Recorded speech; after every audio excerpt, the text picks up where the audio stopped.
पहिला मुद्दा काय आहे की परवा जे प्रकरण झालं मे महिन्याच्या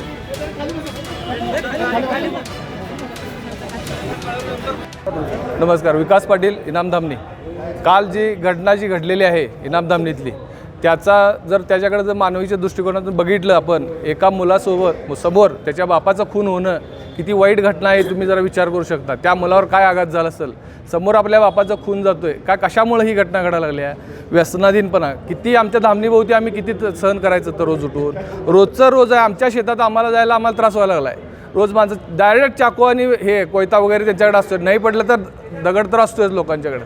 व्यसनेच्या ह्याच्यात त्यांना काय करायला काही कळत नाही. पोलिसांना फोन केलं तेवढी येतात, ठराविक माणसं आहेत, 2-4 फिरून जातात, नाही म्हणत नाही आम्ही पोलिसांचं कर्तव्य पार पडतात. पण आल्यावर 200 घे 500 घे किंवा हे आम्ही असा हे करत नाही, आरोप करत नाही आहे. आम्ही बघितलेला आहे स्वतःही आहे. हा विषय आहे, चर्चा आहे लोकांच्यात, हे खोटं कोण बोलत नाही आहे. आणि कसा विषय व्हायला लागला आहे, काय विषय व्हायला लागला आहे, अत्यंत सुरक्षाही पोलिसांच्या हातात देऊन आम्हाला आता चालणार नाही का असं वाटलं आहे.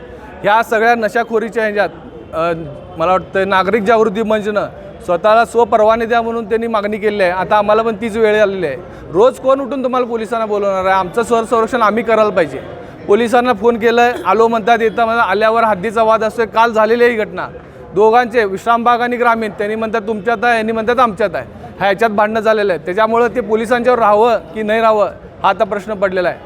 हे सांगून आम्हाला एवढंच सांगायचं आहे की पोलिसांना पण विनंती आहे आणि प्रशासनाला विनंती आहे की आमचं स्वसंरक्षण आम्हाला करायला द्या. मागं पण ह्याला दरोडा झाला होता, त्यावेळी आम्ही टीम स्थापन केली होती गावातली. पोरं सगळी आमची जुनी धामणी असू दे, बामणी असू दे, धामणी असू दे, अंकलीसुद्धा असू दे, प्रत्येक गावात युवक होते. पोलिसांना मदत तयार करायला आज 100 पोरं तयार आहेत. फक्त पोलिसांनी परवानगी द्यावी, आम्ही सांभाळायला तयार आहे. कुठेही आपल्या मोबाईल फोन आपल्या नावाचं कुठे आम्ही बाहेर चर्चा करणार नाही, त्याची गोपनीयता ठेवू आणि आपल्या दिलेल्या माहितीच्या आधारावर त्या ठिकाणी मात्र तात्काळ कायदेशीर कारवाई करू. कायदा सुव्यवस्था अबाधित राखणं, गुन्हेगारी रोखणं हे आमचं प्रथम प्राधान्य आहे.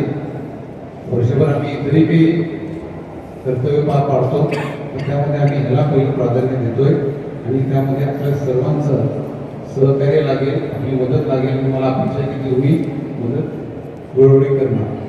आपले काही प्रश्न असेल तर प्रातिनिधिक स्वरूपात आपण सांगा, मी उत्तर देतो.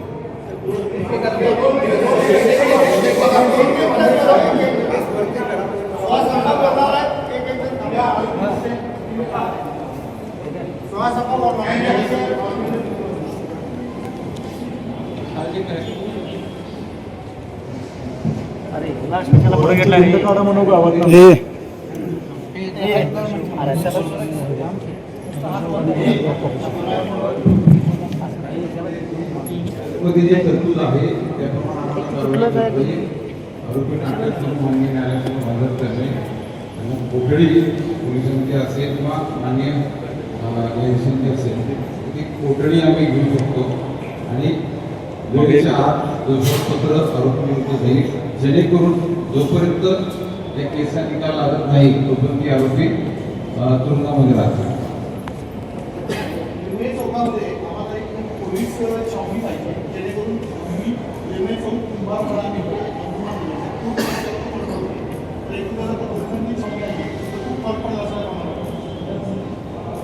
परमनंट चौकी बनवणे किंवा एखादं दोन क्षेत्र निर्माण करणं हा वरिष्ठ कार्यालयाचा निर्णय, शासनाच्या अखत्यारीचा विषय आहे.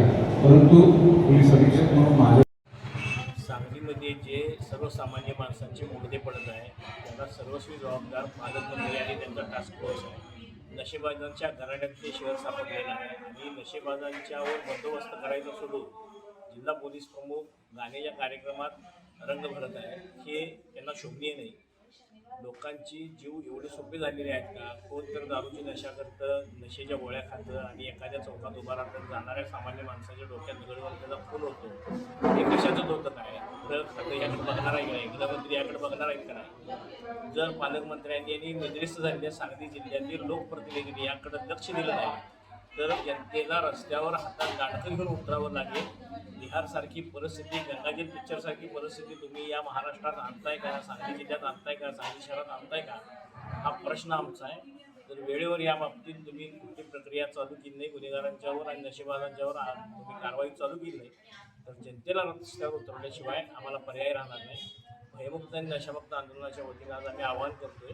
हे गेली 15 दिवस आम्ही ज्या 15,000 लोकांच्या सह्या केल्या स्वसंरक्षणार्थ हत्यारं दिल्याच्या, एकतर आम्हाला हत्यारं द्या नाही तर आमचं संरक्षण करा. नसेल तर कायदा जर आम्ही हातात घेतला तर त्याची सर्वस्वी जबाबदारी या सरकारवर आहे.